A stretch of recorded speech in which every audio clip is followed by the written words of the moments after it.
Are you wondering what happens to Barron Trump next? Me too. Well, let's get into right into chapter 30, and we'll begin. Had my hand at that moment not grasped a cord tied to the neck of my wise and keen-eyed Bulger, I really believe I would have come to a halt, faced about, retraced my steps, and begged the inhabitants of this crystal realm to admit me once more into the cold kingdom where Gelidus held his icy court.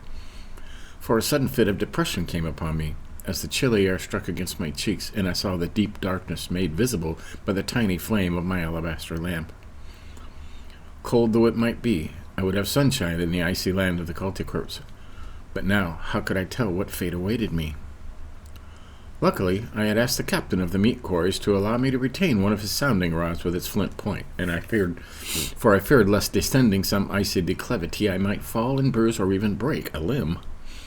I was determined to advance cautiously along this icy passage, shrouded as it was in impenetrable gloom, and so different from the broad and polished pavement of the marble highway, and hence, hanging the lamp about my neck, I proceeded to make use of the sounding rod as an alpenstock, for which purposes it was admirably adapted. Suddenly Bolger halted, gave a low whine of warning, and turned back. In an instant I knew that there was danger ahead, and letting myself drop on my hands and knees, crawled carefully along to make an investigation of the dangerous spot in our route, signaled by the watchful Bulger. It was only too true. We stood apparently on the very edge of a sheer parapet. How high I had no way of ascertaining, but I was unable to reach any bottom with the sounding rod. What was to be done? Turn back? It was not yet too late. The Culticorpian quarrymen could not have completed their task in so short a time. They would hear my knock, they would tear it down in wall of ice, and Gelidus and Schneebel would welcome us back to their ice place with a cold but honest satisfaction. As I sat there, plunged in thought, I half unconsciously began to twirl the sounding rod around until I had sunk it half its length into the floor of ice. And then reaching out, I encircled Bulger with my arm, drew him up against me, as was my wont when preparing for profound meditation. I had scarcely done so when the ice beneath me gave one sharp, clear, cracky noises so unlike the sound made by the breaking of any other substance, and thereupon I felt the crystal mass on which Bulger and I were sitting tremble and vibrate for an instant, and then, with a sudden downward cant, break away from the mass behind it and begin to move. Instinctively, a sense of my awful peril prompted me to cling to the sounding rod which I had sunk drill-like into the ice. Luckily, it was beneath my legs, and quick as a flash, I entwined them around it, assuming a Turkish sitting posture, while my left arm was wrapped tightly around Bulger's body. I don't know how it was done as it was all in an instant, but there I sat now, firmly saddled, so to speak, upon that crystal monster's back. As with the creak and crash it snapped, the crystal links which bound it to the wall of ice plunged headlong down the glassy slope. In my fright I had dropped my lamp, and now the deep gloom of this underworld enwrapped me. But no, it was not so, for as the escaping block of ice creaked and crunched its way along the two cold crystal surfaces, gave forth a weird glimmer of phosphorescent light, which made the flying mass seem like a monstrous living thing, out of whose 1,000 eyes were darting tongues of flame as it rushed rapidly along, now gaining speed upon striking a steeper stretch of way, now fouling with some obstruction and dashing against the rocky sides of the corridor and sending a shower of crystal sparklings and glittering in the black air.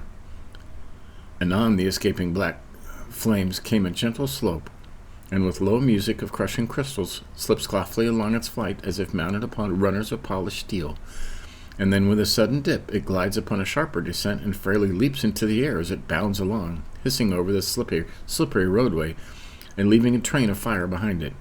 And now as it strikes a stretch of way piled here and there with clumps of blocks of ice, with mad fury it springs upon the lesser ones, with a growl of rage grinding them to powder, which, like showers of icy foam, it hurls upon Bulger and me seated on its back. But some of the blocks resist its terrible onslaught, and our mighty steed is hurled from side to side with a crash and creak as it drives its crystal corners fiercely against the jutting rocks, leaving marks of its white flesh on these black heads of adamant. It seems an hour since the crystal monster broke away, yet ever downward he threads his wild flight, butting, bumping, jostling, veering, staggering along, bearing Bulger and me to the lowest level of the world within a world. Will he never end his mad flight? Is there no way for me to curb him?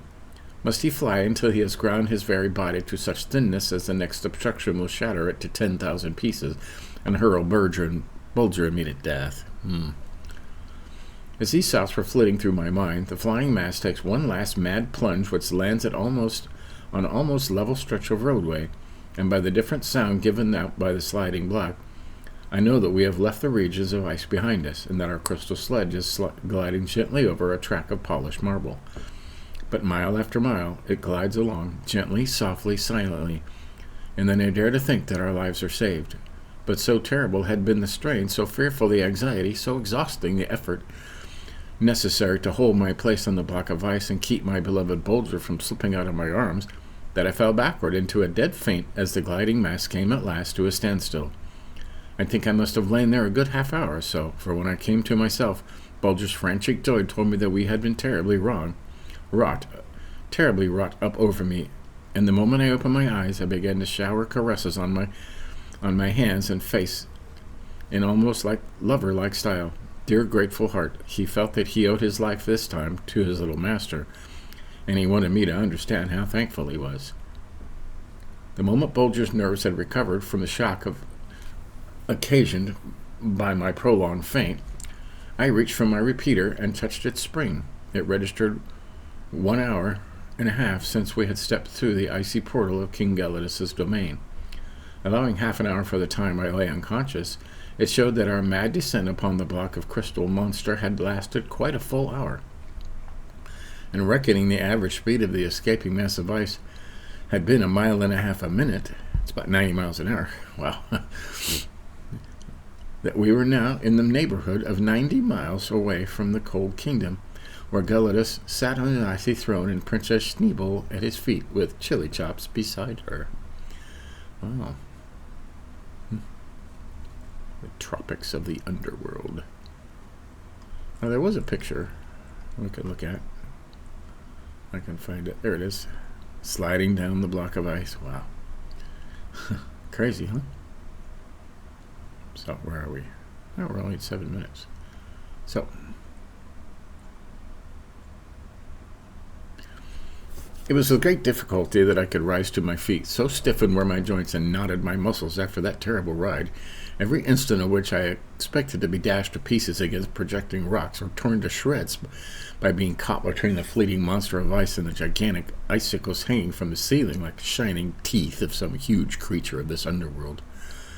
But could it be, dear friends, that Bulger and I had only escaped a quick, merciful ending to be brought face to face with a death 10 times more terrible, in that it was to be slow and gradual, denied even the poor boon of looking upon each other, for darkness impenetrable was folded about us, and silence so deep that my ears ached in their longing for some sound to break it. And yet there was something in the sound of my own voice that startled me when I used it. It seemed as if the awful stillness was angered at being disturbed by it, and smote it back into my teeth. Where are we? This was the question I put to myself, and then in my mind I strove to recall every word which I had read in the musty pages of Don Fum's manuscript concerning the world within a world. But I could recollect nothing to enlighten me, not a word to give me hope or cheer, and I was about to cry out in utter despair, when happening to raise my eyes and look off in the distance, I saw what seemed to be a jack-o'-lantern dancing along the ground. It was a strange and fantastic sight in this region of inky darkness, and for a moment I stood watching it with bated breath and wide-open eyes.